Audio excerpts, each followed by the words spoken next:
Hello and welcome to Thursday's edition of Yesterday in Baseball. My name is Luke and today we've got a lot of great action for you guys. It's Thursday, October the 16th, and we have one big game to recap. That's Toronto at Seattle. Seattle's first game back at home in the ALCS, and Toronto took it to them with a big offensive outburst. And so far, the away teams are 5-0 so far in these series. Something to watch for tonight is we have two games. I'm sure it's just a coincidence, but you never know. Some teams, they like playing on the road more. So we got that. We got our general discussion. We're going to go into our player of the day, look ahead to tonight's games, and then we'll wrap it up. And quick reminder, we're on Spotify and YouTube now, so you can watch it both places. So enough of that. We'll get into Game 3 of the ALCS from Seattle. Like I said, Toronto kept up the streak of away teams winning as they pulverized the Mariners with a 13-4 victory. Let's see how they did it. Things look good for the Mariners as Julio kicked off the action with a 2-run shot in the first. Toronto got the ball rolling in the top of the third as Andres Jimenez hit a game-tying homer to make it 2-2. The big inning didn't stop there though as a wild pitch scored Nathan Lucas to make it 3-2 Toronto. Then a Dalton Varsho double made it 5-2, big 5-run inning from Toronto.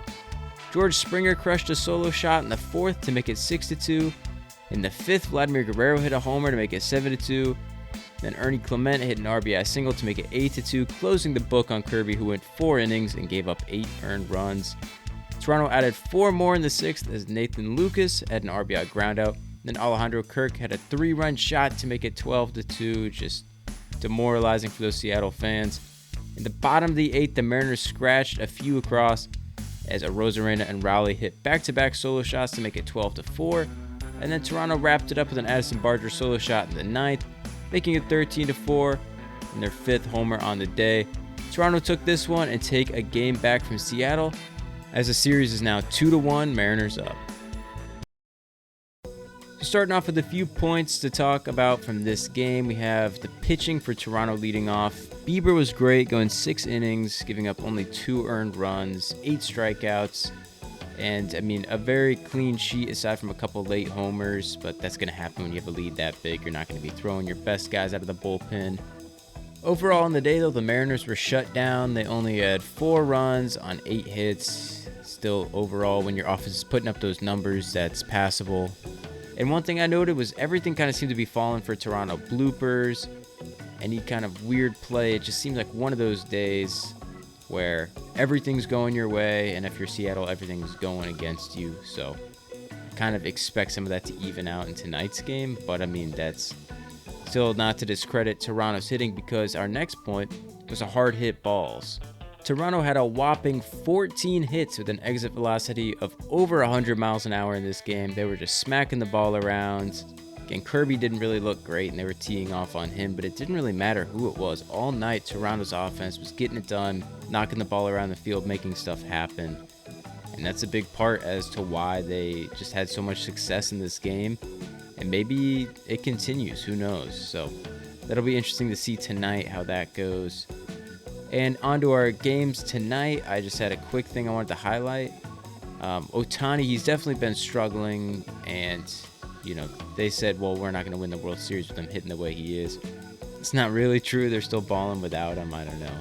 But I heard that he took batting practice yesterday out on the field, which he never does, so maybe he's trying to get some change of mojo. He hit one out of the park in that, so I would be a little scared if I was the Brewers. And then I heard Pat Murphy talking a little bit about the Brewers' pitching plans. They were talking about, obviously, what I was talking about yesterday, the injuries, and it's definitely a little disorganized, but I think they said they got another bullpen game ready to go today. They've got Mizorowski and Katana ready for bulk innings out of the bullpen, so should be interesting. It's an interesting philosophy. We saw it a little bit last year with the Tigers, and it seems like the Brewers are kind of following suit, but I just wonder how sustainable it is. In my mind, it doesn't seem that sustainable. You need those starters. They've been in the game for a long time for a reason, but I could be wrong. It could just be a new, better way of doing it. But either way, it sounds like another bullpen game today. So that's kind of all the general discussion for today. Now let's hop into our player of the day for Wednesday. Our player of the day for Wednesday is none other than the $500 million man himself, Vladimir Guerrero Jr. He's kind of the leader of that Toronto Blue Jays team, and he showed it yesterday, going 4 for 4 with a homer, 2 doubles, a walk, an RBI, and 3 runs scored. Just a big performance from him. He was just a triple away from the cycle, so it's exciting. In a game where the offense just went out there and crushed it, he kind of helped lead the charge and helped get it done. And in a game that you kind of needed to win, not many teams have ever come back from a 3-0 deficit. So getting that win was huge, and he played a big role in that, and that's why he's our player of the day for Wednesday. Now, as we look into our games tonight, we have Game 3 of the NLCS from LA. The Milwaukee Brewers taking on the Dodgers at 6:08 Eastern Time, 3 p.m. Pacific on TBS.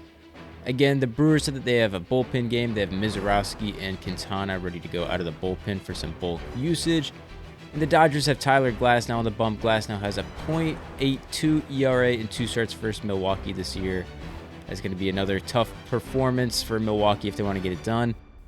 And then up in Seattle, we have Game 4 of the ALCS, Toronto at the Mariners at 8:33 Eastern Time, 5:30 Pacific on Fox Sports 1. Max Scherzer versus Luis Castillo on the bump. Scherzer hasn't faced Seattle this year, but has a career 2.97 ERA and 9 starts versus Seattle. And Castillo has a 7.20 ERA and 2 outings versus Toronto this year. Should be some interesting matchups. Thank you guys so much for listening along. That's everything we have on Thursday's show for you guys. I hope you guys enjoyed. Please let me know in the comments if there's anything you guys would like me to talk about or hear. I'm always happy to help cater to you guys. You guys are why I do this, so let me know. And yeah, 2 big games tonight. Should be fun to watch. So thank you again. If you're on Spotify, please follow along. And if you're on YouTube, please subscribe, like, and share if you enjoy it. And enjoy the baseball tonight. Thank you guys, and take care.